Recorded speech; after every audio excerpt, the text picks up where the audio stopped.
Bien hallados, bienvenidos queridos telespectadores de TV4 a la nueva entrega del Cultural Quadern en Blanc. Padeciendo un poco los rigores del invierno, la gripe que me ha acompañado desde que pasaron los Reyes, y nos dejaron el gabinete lleno de regalos. La verdad que sí, que se han portado muy bien. Uno de los regalos que pedí pues no me llegó. ¿Por qué? Porque los Reyes me pusieron una nota diciendo que se había agotado. ¿Qué era ese regalo que había pedido? Pues esto que tengo en mis manos, pero hoy Mónica Soldevila me lo ha traído en persona. La autora, Una casa en Manila, Ediciones B, es el libro, el argumento que nos va a servir para arrancar esta edición 929 de Quadern en Blanc, aquí en TV4. Por fin lo tengo porque en Argot se había acabado para la campaña de Reyes.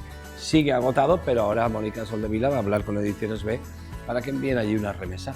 Me imagino. Mónica, bien hallada, bienvenida, gracias por estar con nosotros. Hola, buenas tardes, ¿qué tal estás, Antonio? Pues muy bien, un placer haberte conocido en esa gala de entrega de los premios Cubo. Sí.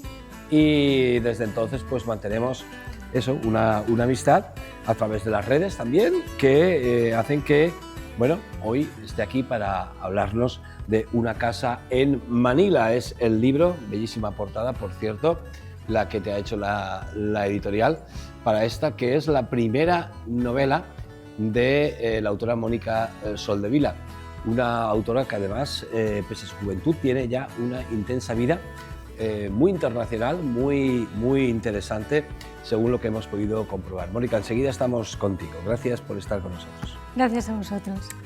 Ella será nuestra primera invitada. No sé dónde tengo hoy a mi colaborador más personal, el librero de la corte de don Ismael Bonet. Hola. Viendo el cambio. Estoy en Londres, ¿no?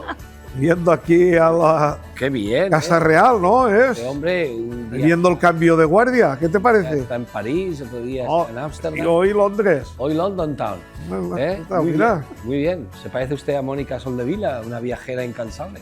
Cada semana está en un sitio. Claro, ¿dónde está Ismael? Pues, feliz año, don Ismael. Todavía se puede decir, ¿no? Feliz año, hasta si es la primera vez que ves a una persona. Dicen que en agosto todavía se puede decir feliz año, si no has visto a esa persona. ¿Sabes lo que digo yo? Si acabes de pasar lo que queda de año bien. Y enhorabuena, porque toda hora que... Y enhorabuena. Enhorabuena, ya está registrado. Don Ismael, ¿qué hace Argot cuando se agota un libro?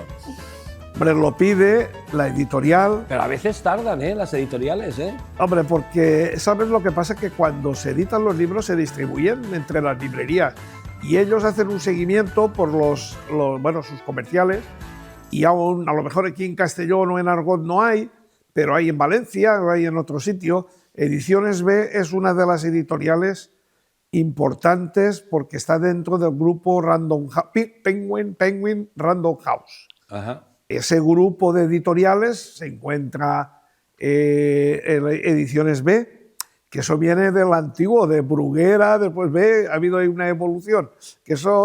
Un programa solo podríamos hablar de los cambios editoriales, pero está en un buen fichaje.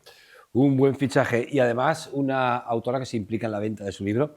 De hecho, se ha agotado en Castellón porque ya está aquí y lucha por promocionar su libro, cosa que es muy importante.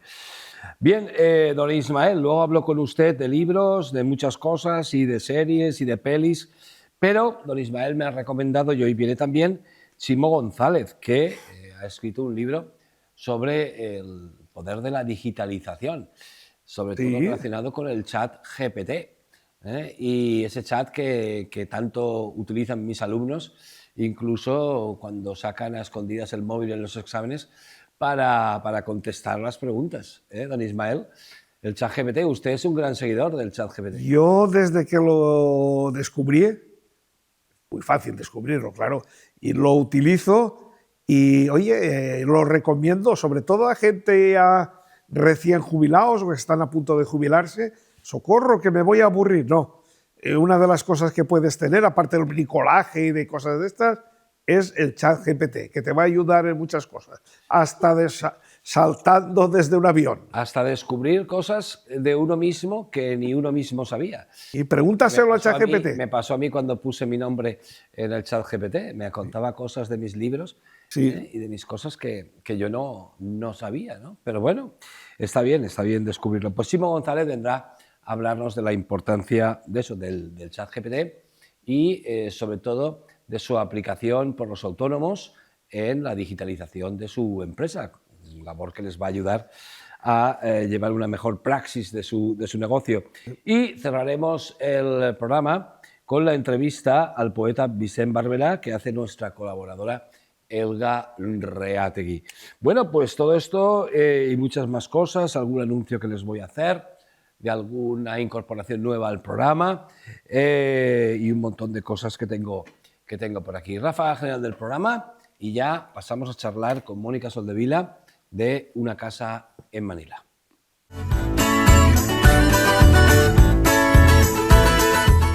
Pues Mónica me preguntaba cómo va este programa. Pues después de 929 ediciones, va como va, ya va solo, y va gracias sobre todo a la locuacidad y a la calidad de los invitados e invitadas, como sospecho que va a ser hoy con Mónica Soldevila. Primero, Mónica, un placer tenerte y un placer haberte conocido y sobre todo haber leído de ti, ya aparte de la novela, que está siendo un éxito, pero haber leído de ti una vida muy apasionante, una vida muy viajera, ¿no? Sí. He vivido pues prácticamente 20 años en el extranjero, en varios continentes, ¿vale? Desde hace, digamos, más o menos unos 15 años ya me acerqué un poquito más de casa, aunque siempre volvía, evidentemente. Para mí, la terreta, para mí esto es mi casa. Entonces, bueno, volvía un par de veces al año mínimo, ¿vale? Y bueno, pues sí, ha sido así, pero ya te digo, desde hace más o menos 15 años estoy más cerca. Tengo mi posición, tengo casa aquí, en la provincia, pero bueno, me muevo bastante entre Francia y España. Entre Francia y España, pero antes, como has dicho, por varios continentes. ¿Debido a qué? ¿A la profesión de tus padres? ¿Debido a...? No, me casé con alguien muy viajero. Ah, amigo. Sí. O sea, que Sí. ha sido a partir del casamiento. Es cosas que ocurren. Sí. Entonces, bueno, él trabajaba para una empresa internacional. Uh-huh. Y pues ha sido pues, por esa razón por la que hemos estado siempre un poquito del tingo al tango, ¿no? Empezamos por Brasil, estuvimos año y poquito viviendo allí, después estuvimos en Venezuela unos añitos también. Uh-huh. Por poco nace mi primera hija allí, pero lo que hice fue cogerme la última oportunidad, el último avión que me dejaron cogerme, vine a tenerla a mi casa, aquí a Castellón. Y bueno, pues ha seguido todo así. Hemos vivido en Francia, hemos vivido en Nigeria, en África, hemos vivido en Martinica, es una isla muy bonita que está frente a Venezuela. Y bueno, por fin tuvimos la suerte de volver a casa. Y para mí casa es España, porque puedo sentirme muy bien en cualquier lugar, no hay problema. Madrid, he estado viviendo también en Gran Canaria. Uh-huh. En fin, y ahora, bueno, pues ya hace unos añitos que me muevo entre Francia y España. Es tu primera novela, se dice que se escribe no de lo vivido, pero sí con lo vivido, ¿no? Y esa experiencia viajera y esa experiencia, me imagino, tan internacional, favorece, ¿no? A la hora de sentarse a escribir. Uno sabe mejor de lo que habla, ¿no? Bueno, digamos que a mí lo de los viajes evidentemente me ha ayudado muchísimo, pero sobre todo ha sido mi pasión por la lectura, desde que era muy pequeña. Y eso se lo tengo que agradecer a la biblioteca de mi abuelo, porque era muy extensa, tenía mucha calidad, no siempre para tal vez para la mentalidad de una niña como yo lo era, ¿no? Con tal vez 7 años, ¿no? Que ya se leyó pues, Cumbres borrascosas, o se leyó Las mil y una noches, quiero decir.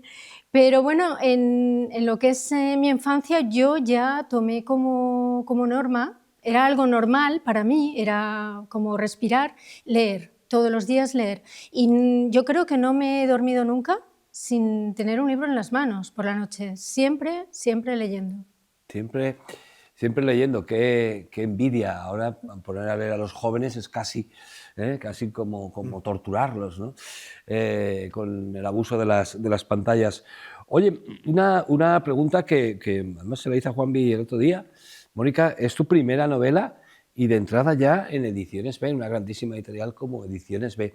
¿Esto es un golpe de suerte, es una casualidad? La novela lo vale, por supuesto, pero ¿cómo se llega con un primer manuscrito a la puerta de Ediciones B y consigues que se acepte, ¿no? Esta tu primera obra? Claro. Mira, con todos estos viajes que comentábamos antes, yo siempre he trabajado, ¿vale? Donde hemos estado siempre he trabajado. Y es cierto que en alguna ocasión he tenido pues, posibilidad, porque era lo más fácil de encontrar, pues también era un tema comercial, ¿no? Entonces, yo estoy acostumbrada a llamar a las puertas, ¿vale? También a que no te las abran, no siempre te las abren las puertas, pero yo sabía que lo mejor era para esto, porque, sinceramente, gente que escribe muy bien en España, seguramente hay muchísimos, ¿vale? Pero gente que precisamente no tiene esta oportunidad, pues también hay muchísimos. ¿Por qué? Porque si tú estás solo y mandas tu manuscrito por correo electrónico, porque hoy es así, ya es raro que te pidan un manuscrito en papel, ¿no? Que lo mandes por correo normal, ¿no? Entonces, yo sabía que por ahí las cosas estaban complicadas, por mucho que tu trabajo sea bueno, o tenga valor, por lo menos para ti, ¿no? Tú lo vas a ver siempre muy bonito. Yo preferí tomar el camino de mi agente, de conseguir un agente literario. Y en este caso fue, ahí digo que entró pues la suerte, porque hay que tener una pizquita de suerte en la vida, creo, siempre. De hecho, la vida me lo ha demostrado, que con un poquito de suerte como que es un poquito todo más fácil. Entonces, bueno, pues mandé mi manuscrito, empecé por los agentes literarios, empecé de la A a la Z, los primeros 10, ¿vale? Y que encontré, ya ni siquiera fue muy, muy buscado, como a mí iba saliendo, pam, pam, pam, y tuve la suerte de que, aunque yo lo sabía, una de estas agentes, es una mujer, ella se dedicaba a juvenil infantil, pero yo pensé, da igual, se lo mandaré, evidentemente, porque cuando lo buscas sabes a qué se dedican.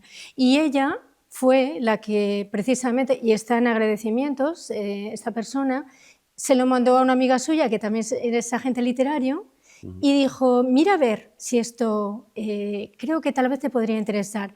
Y ahí empezó todo. Pues ahí empezó la andadura de Una casa en Manila.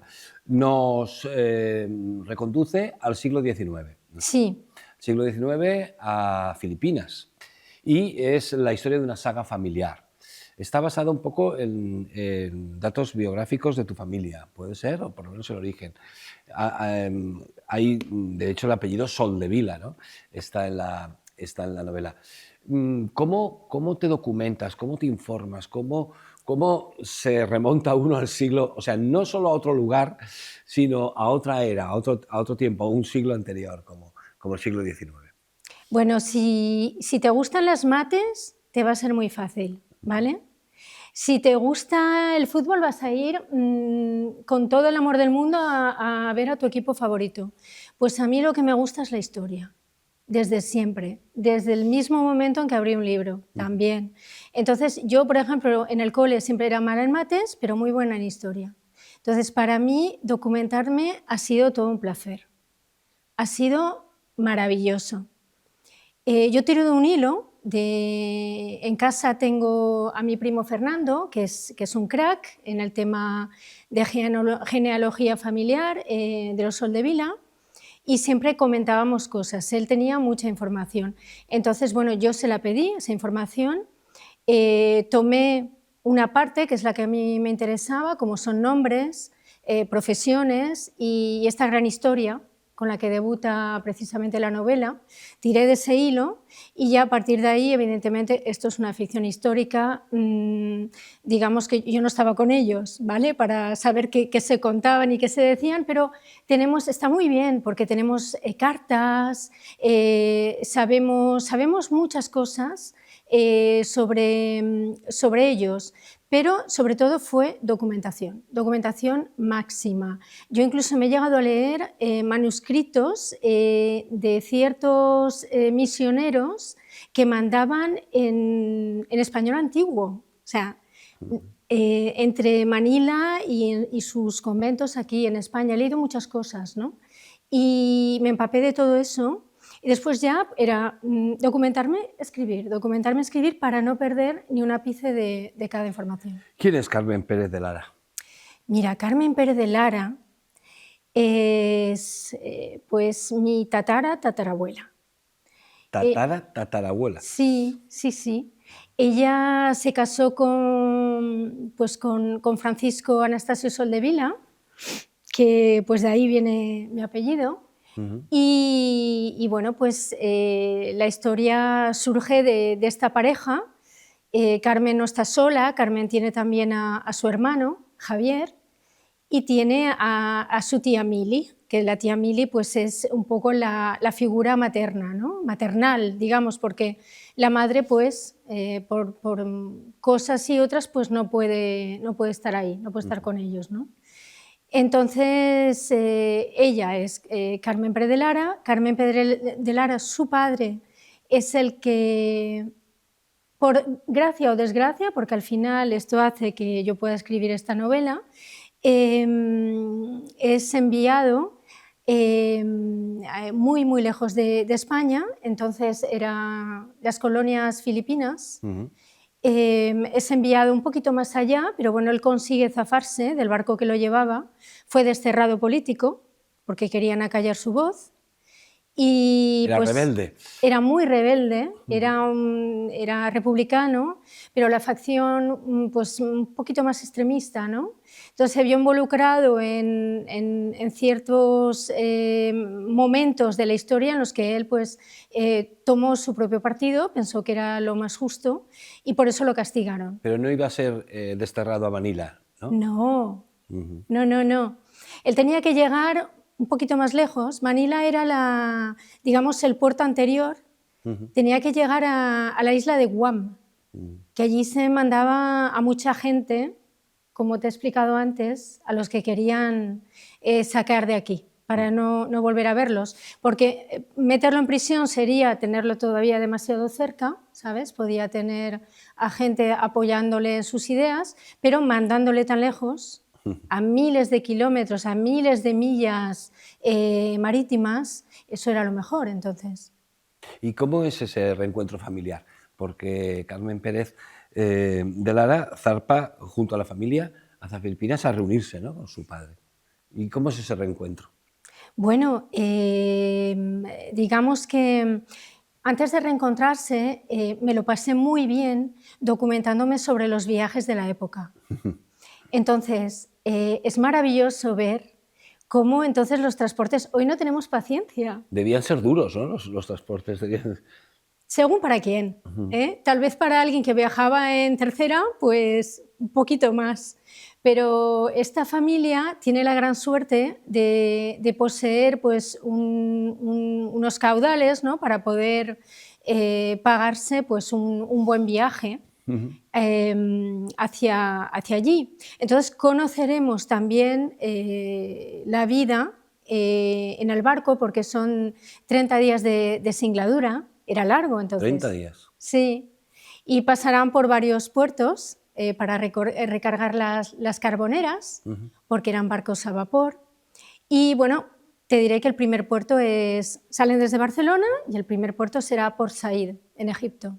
maravilla, descubrimiento para Carmen, ¿no? Una chica joven, hace pues unos añitos que está casada, pero es joven, ha salido de su ciudad 5 o 6 veces, quiero decir, pero nunca de España.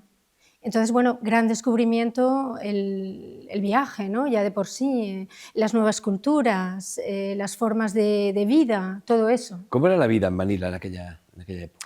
La vida en Manila en aquella época, según muchísimo de lo que he leído, era muy bonita para los españoles y sobre todo pues para los hijos de los españoles que nacían allí, porque era una tierra muy bonita, muy sana, un paraíso, ¿sabes? Y bueno, pues los criollos, que eran los hijos de las parejas españolas, pues se criaban allí como flores, vaya, divinamente, ¿no?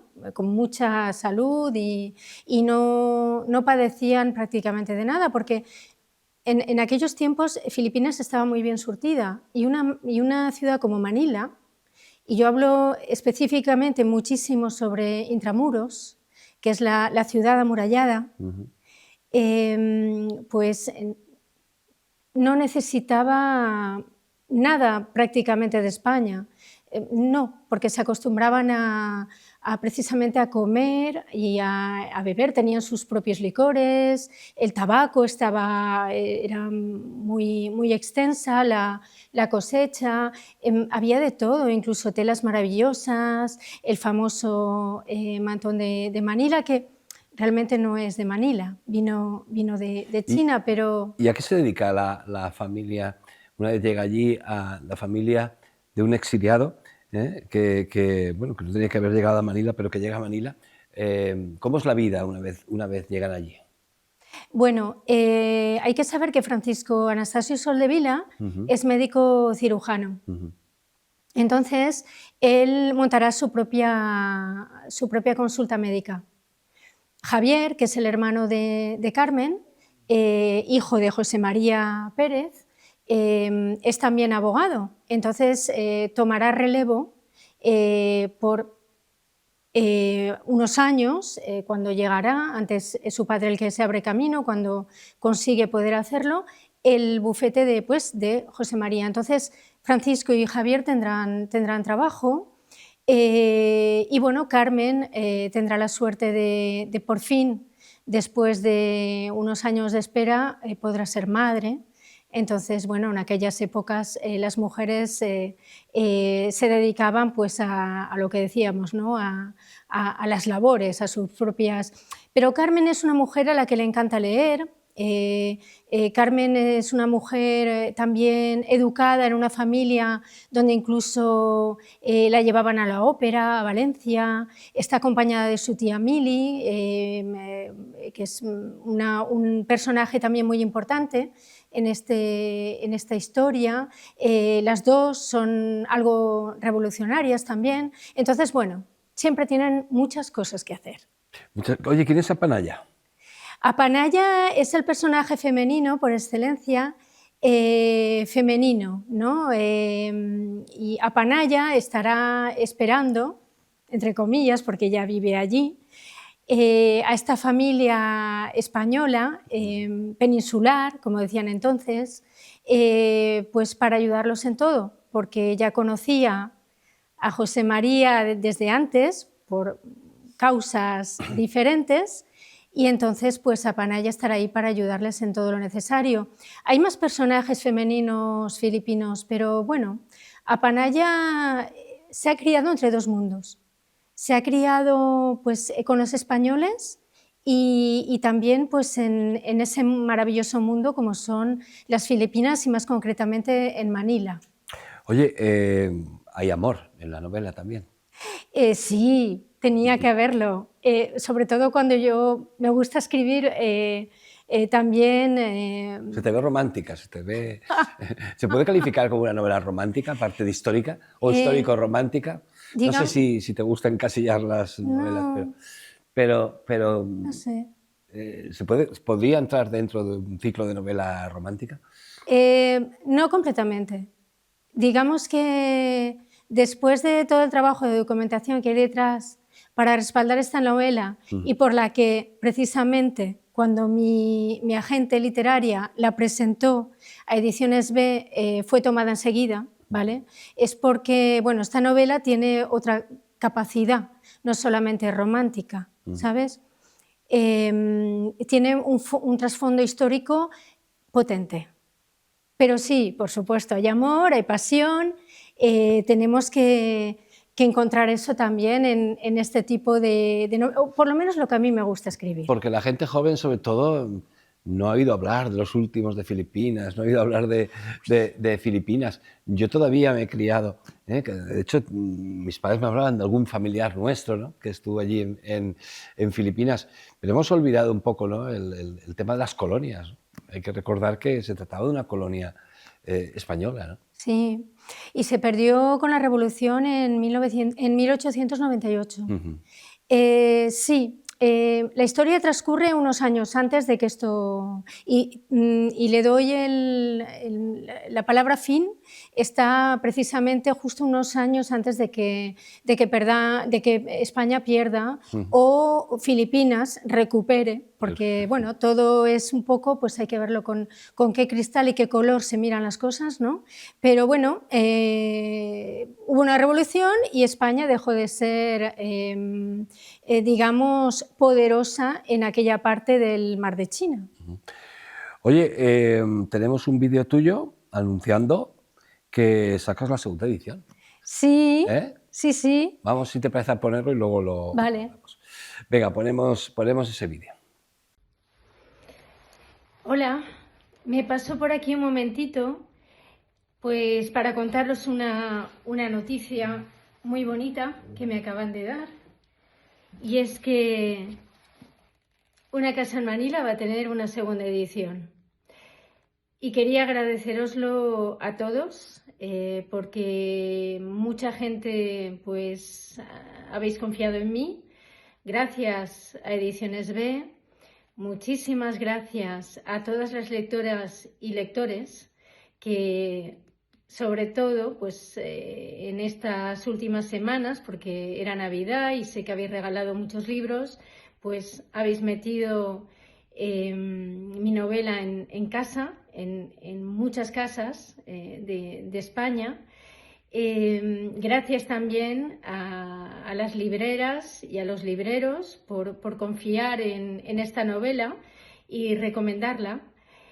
Y nada más, deciros que este éxito también es vuestro, porque sin vosotros, pues evidentemente no hubiera podido llegar hasta aquí, y estoy muy feliz. Nada más, pues nos vemos pronto. Un abrazo. Ahí lo teníamos, a nuestra protagonista, Mónica Soldevila, anunciando esa segunda edición, supongo que contenta, ¿no?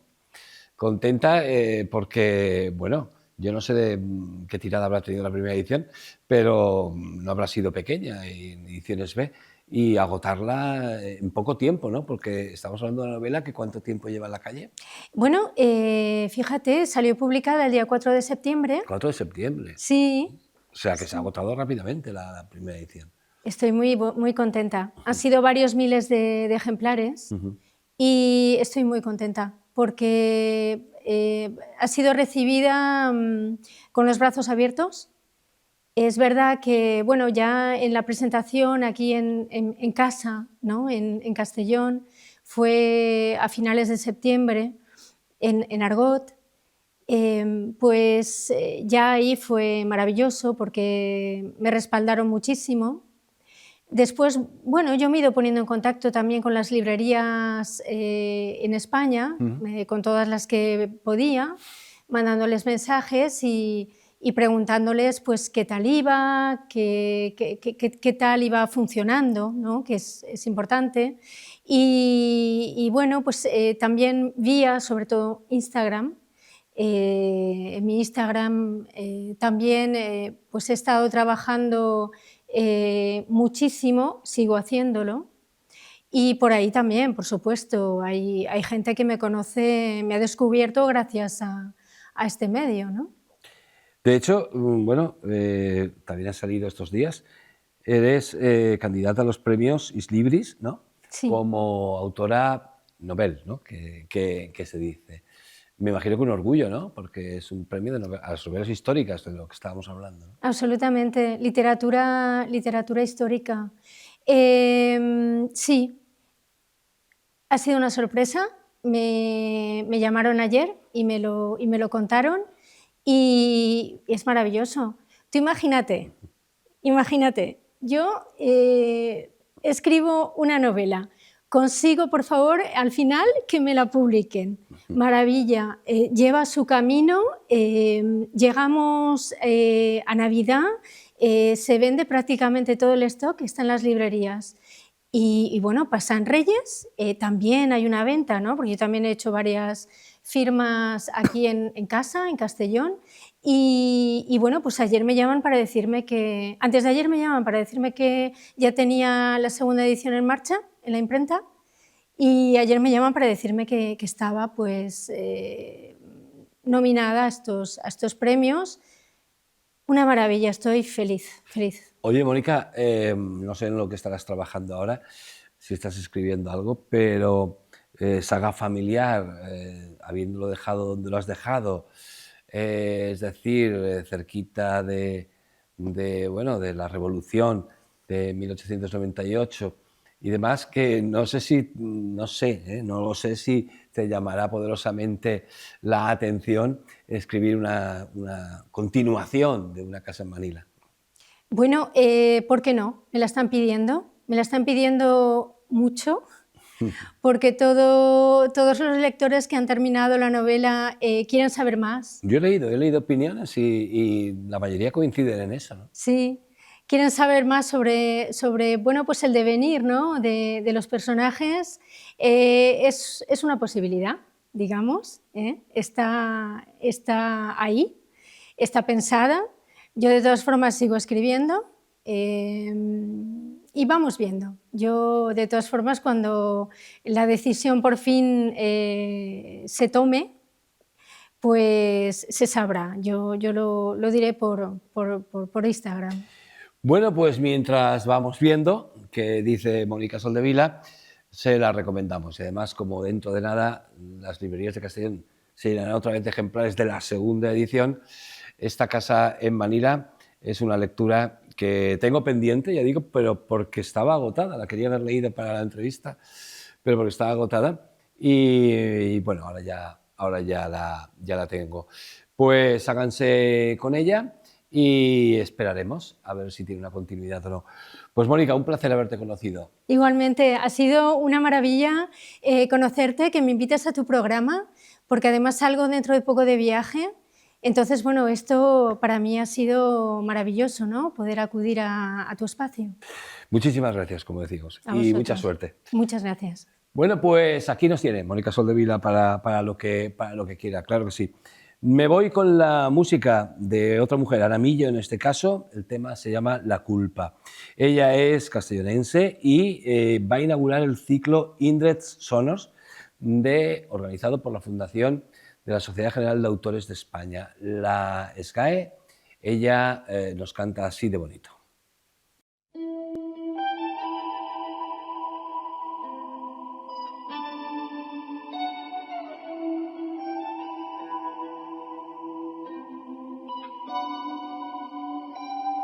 Un recuerdo en mi garganta no me deja hablar, cuando he bajado la guardia y le he dejado entrar. Me harto de vivir en condicional, no vacío el pulmón cada vez pesa más. Siempre me reitero en pedir perdón y me pego un atracón de autoconvicción. De ser una loba me siento ratón, buscando un motivo redentor. Ando cómoda en lamento, nunca pido lo que siento. Se pone a llover para dar trama a mi sufrimiento. Pienso para mis adentros, ¿por qué estoy haciendo esto? ¿A quién le debo qué por tener pensamiento infesto? El fantasma me da la mano, no me quiere mirar ni perdonar, solo vivir aquí encerrado. Soy yo quien le pisa necesito se queda con mi apetito. Y a una fónica yo grito, grito y grito. Pequeña, dame la mano, verás que si lo sanamos, hazme el pecado liviano. Quítame la culpa que me pongo yo. Extírpame la duda, toma la decisión. Quítame la culpa, dame la absolución, que no me quepa duda. Difícil sanarse cuando depende de ti nada más, cuando no hay Dios que te diga puedes ir en paz. La rueda va girando cada vez más, me reconozco a medias y a medias soy capaz. Vaya Caronte con el tic-tac del tiempo, batallé de lado al peor de mis tormentos. Todo ardía y yo tomaba asiento, y mientras me quemaba aún susurraba que lo siento. Pequeña, dame tus pasos, dime que no es para tanto, vinimos aquí por algo. Hoy decidimos perdonarnos y al pasado sin embargo de lejos mando un abrazo. Quítame la culpa que me pongo yo. Extírpame la duda, toma la decisión. Quítame la culpa, dame la absolución, que no me quepa duda, no bendición. ¿Quién le pide a quién? ¿Quién le pide a quién? ¿A quién le pide a quién? ¿A quién le pide a quién? ¿A quién le pide perdón? ¿A quién le pide a quién? ¿A quién le pido a quién? ¿A quién le pido a quién? ¿A quién le pido perdón? Pues ahí estaba la música de Ana Millo. Me voy ahora con un episodio de arte. Tuvimos ocasión ya de hablar de esta exposición. Se trata de la exposición En el mar de Sorolla. Está comisariada de forma literaria, nada más y nada menos que por don Manuel Vicent, y ahora se traslada a Barcelona. Nos habla el propio Manuel Vicent y nos habla también el comisario de esta bellísima exposición sobre lo mejor que pintaba Sorolla, la luz y el mar juntas.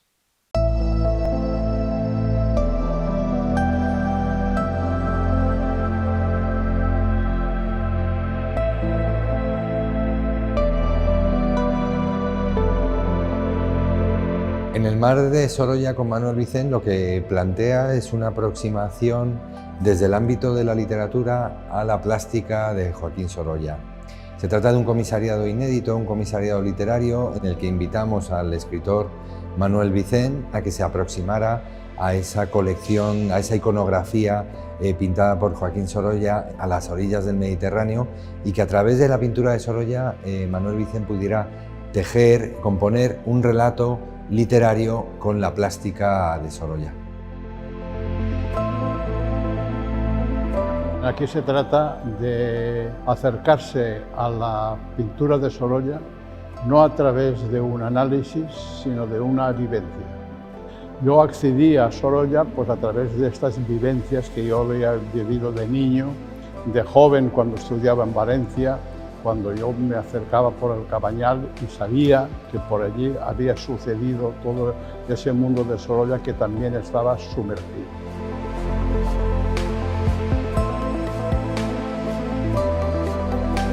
Junto a las más de un centenar de obras pintadas por Sorolla, la exposición se ha acompañado de otros recursos que permiten enriquecer y comprender de una manera más amplia el discurso expositivo. Por una parte tenemos una sala dedicada a reproducciones fotográficas de obras que Sorolla tenía en su colección, que nos permiten hacer una aproximación antropológica a esas costas de Valencia, a esos pescadores, porque nos permiten conocer que lo que Sorolla pintó verdaderamente lo vivió.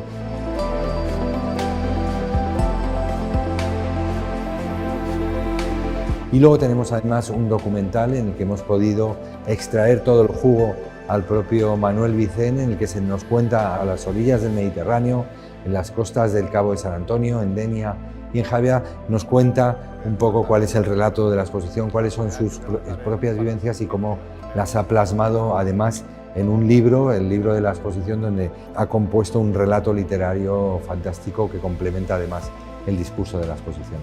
¿Cómo definirías a Sorolla? Sorolla era un titán,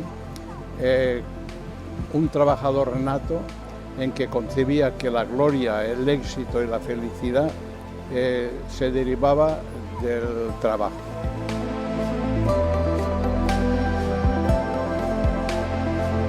Mi literatura está penetrada por un subconsciente del Mediterráneo y es el mismo subconsciente que están debajo de los cuadros de Sorolla.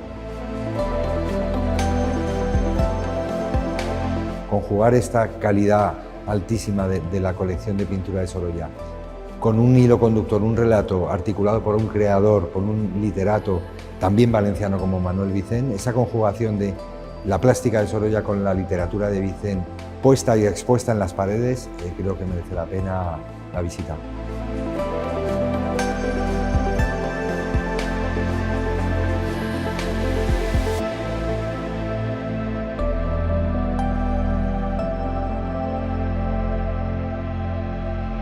Valencia, Sorolla y Mar, esa trilogía yo creo que es imposible de mejorar.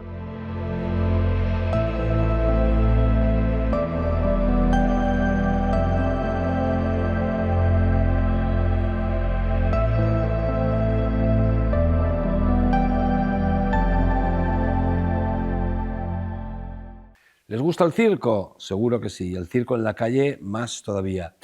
Royal Cirque ha sido una de las compañías invitadas a participar en un Nadal de Cirque en el Grau de Castellón, en estas fiestas pasadas de la Navidad. La verdad es que se hacía en la calle y algunos espectáculos tuvieron que ser replanteados, reubicados por el tema de la lluvia, pero este se pudo contemplar en el mismo Grau de Castellón. La finestra del Nou Cirque es el espectáculo con el que Royal Cirque ha visitado tierras castellonenses. Lo vemos.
Y me voy a publicidad. Lo hago con el reportaje Roca Española, un homenaje a Ramón Gallá, en la voz inconmensurable y con la presencia inconmensurable de don José Luis Sacristán, perdón, de José Sacristán, el actor José Sacristán. Y con su voz y su presencia en el Museo del Prado, pues les dejamos unos minutos. A la vuelta de publicidad, más cosas aquí en TV4, en Cuadre en Blanco.